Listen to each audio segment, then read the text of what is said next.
I'm Nick Fredericks, the CEO of FlyPaper, and we're here today to learn about what the workflow looks like when you are using Revizto and our product, FlyPaper Sherlock. So let's jump right into Navisworks here. You can see that we have Sherlock installed as well as Revizto. So we have the two tabs for each one. The first thing that you would need to do is you would need to link your model that you are doing your clash detection in with the Revizto project that you have hopefully already set up within Revizto. So you just click on the link to Revizto and then choose to link to an existing project if you have one already made in your Revizto account, or you click Create New. So I'm going to choose it to an existing one that I've already got created. It's already called FlyPaper, and then I'm going to hit OK. And now this model has been linked with that project in Revizto. So let's say OK. So now you would just use Sherlock the way that you normally would. In this case, it's the Distill feature of Sherlock. So you would set up your clash test the same way you normally would, open up Distill, choose all of your settings that you want for your distillation settings, and then you would distill all of your clash tests.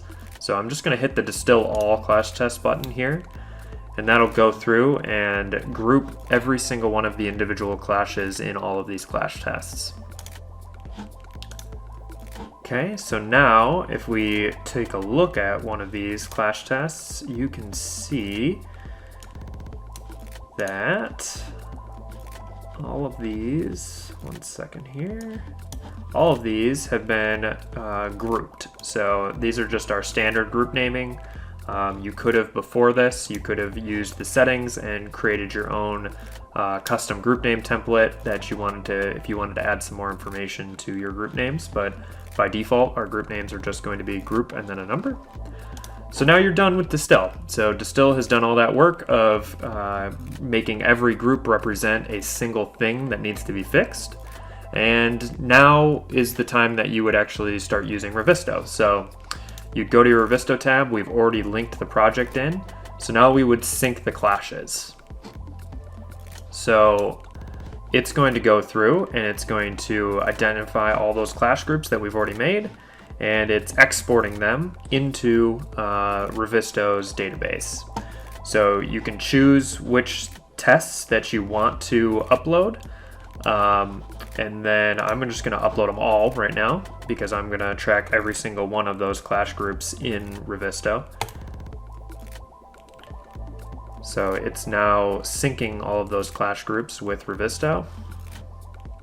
So now that Revizto has finished syncing all of those clash groups up into their database, you can now use the issue tracker within Revizto to review these, to comment on them, to have your team work on them, and track your open and closed issues and things like that right in with Revizto.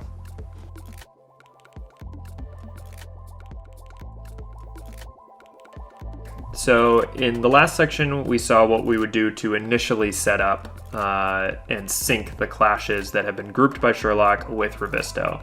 So the next part of the workflow would be when you get model updates. So when you get model updates, you would do your same standard thing that you do with the Clash Detective, which is you'd come into it and you would hit Update All to update your clashes. Let Navisworks do its work.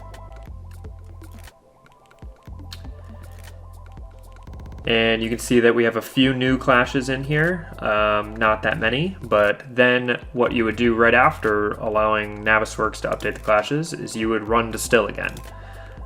Distill will take those new clashes that showed up, and first it will identify if they should be inserted into an existing group that already existed. And if so, do that. And then if not, then it will create a new clash group for those clashes. So I'm going to hit Distill All again here. And it's done. So now we have regrouped up our model using Distill. And then you would simply do what we did before with Revizto, and we would hit Sync Clashes again. So it's going to do its operation where it gets the issue list. And the same window to export to Revizto will open. And then I'm just going to choose the clash tests to upload. So you can see that only a few of these clash tests have actually changed. There's no, from the last sync, there were no changes in steel versus plumbing or steel versus mechanical pipe.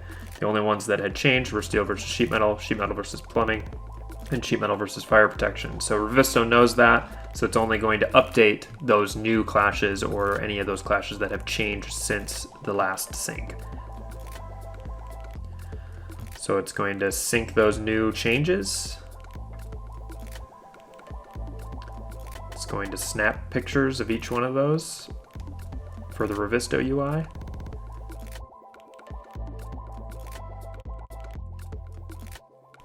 All right, and then once the sync is finished, then you would continue to use Revizto in your whatever workflow that you use Revizto in.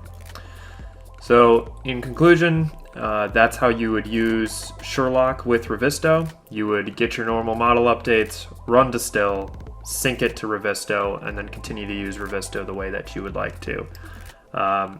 And it's as simple as that.